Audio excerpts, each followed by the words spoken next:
Hi, and welcome to this free video tutorial series from Pro Tools Expert, looking at the Dolby Atmos home entertainment workflow. In episodes 1 to 3 so far, we have covered the initial technical setup of Pro Tools and the Dolby Atmos production suite to avoid mixing yourself into a corner, Avid and Dolby's recommended aggregate device setup, and our own exclusively developed alternative workflow. In this fourth episode of the series, we'll be taking a look at managing loudness in your Dolby Atmos home entertainment mixes. When mixing in traditional formats, there are a myriad of plugins available that can help you automatically comply with loudness regulations. However, these rely on you knowing the exact output configuration that you are delivering, be it stereo or 5.1 or more. And this is where the issue with Dolby Atmos lies.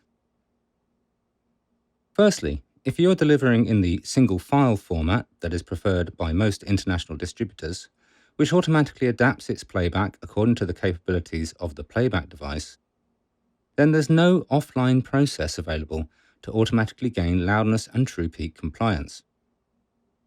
Mastering to Dolby Atmos is a linear, real-time process, plus you have no control over what specification your listener's system is.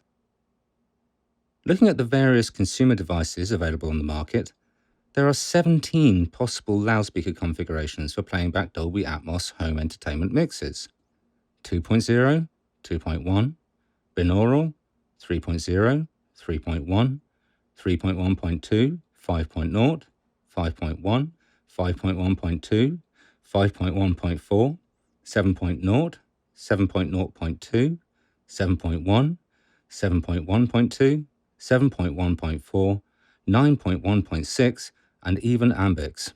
Quite a staggering list. The genius of Dolby Atmos is that it can adapt automatically to all these formats, but the big problem comes when trying to deliver a mix that's compliant with common technical requirements and which translates well between all these possibilities.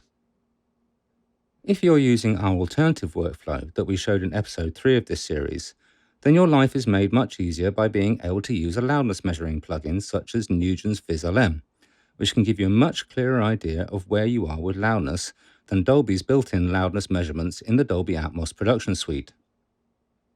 But even though the Dolby loudness measurement isn't as intuitive, at least it has one, so here's how to use it. Loudness is a measurement of level over time, so the first thing you have to do is set up sending correct timecode from your Pro Tools to the Dolby renderer. Go to the Dolby renderer and open the Preferences menu. Select the Driver tab, then in the External Sync Source option, select LTC over Audio. I would usually set the LTC input channel as 130, as it keeps it well out of the way of audio. You then need to set the timecode rate to match your project, in my case 23.976 frames per second. Click Accept to close this window, then go to Pro Tools. Checking first that your playback engine is set to the Dolby Audio Bridge, then once your session is open, go to I/O Setup. Create a new mono output path, label it appropriately, and route it to the same output channel as you set in the Dolby Renderer Preferences menu, in this case, output 130. Then go to your session and create a new mono instrument track. I use an instrument track as it does not add to the voice count.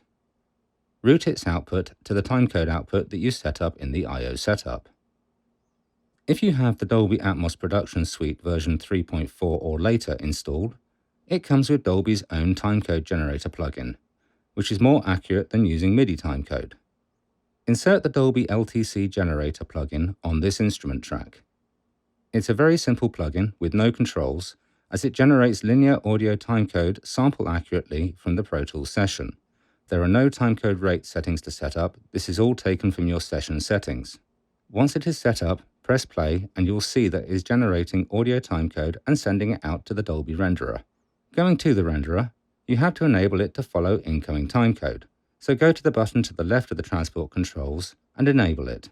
You will see the transport controls grey out as they are not accessible while the renderer is following external sync. In the loudness section, to the left of the pause control is a reset button. This resets your loudness measurement. An important note, the loudness measurement does not automatically reset when you open a new project, so bear this in mind. Once this is reset, press play on Pro Tools and you'll see the loudness measurement taking place.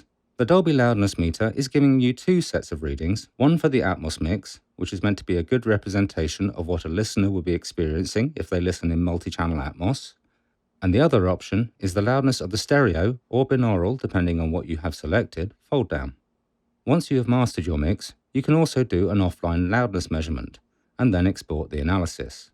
We'll look at this in a later episode when we look at mastering. Knowing how to use the Dolby loudness meter, though, doesn't help you actually keep the loudness in check. Thankfully, with some simple adjustments to your mix workflow, you can stand a chance of being able to hit the compliance you need.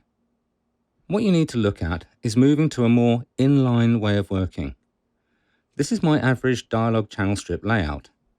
I have Avid EQ37 going into Isotope RX7 voice denoise, going into FabFilter Pro DS deesser, into FabFilter Pro Q3, and finally into Avid Pro Compressor.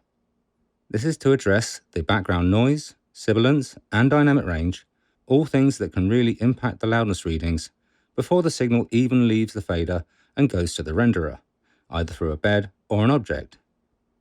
That way, if you switch a path between feeding to a bed or an object, you don't get changes in dynamic range and background noise.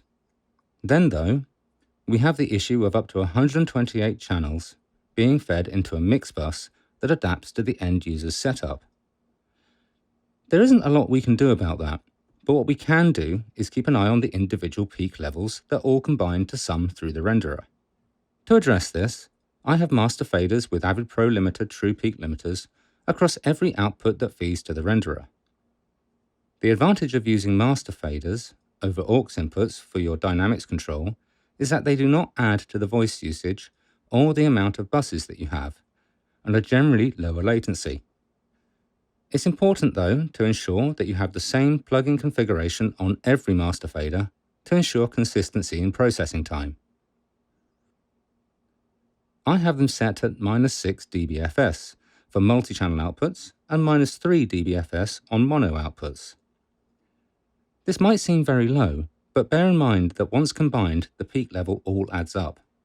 As you can see, when feeding already dynamic range controlled content through them, they're not really having a huge effect, yet I am successfully hitting the most common loudness requirement for Dolby Atmos home entertainment, which is neg27 dial norm, with an integrated reading of around neg24 LUFS. That way, I successfully avoid clipping the main outputs, and it helps keep the LRA, the loudness range, appropriate for home entertainment. So that's how I go about keeping loudness in check when working in Dolby Atmos home entertainment. Come back next time when we'll be looking at using 7.1.4 and above upmixers and reverbs using static objects that make them optimally compatible with flat format fold-downs. See you soon.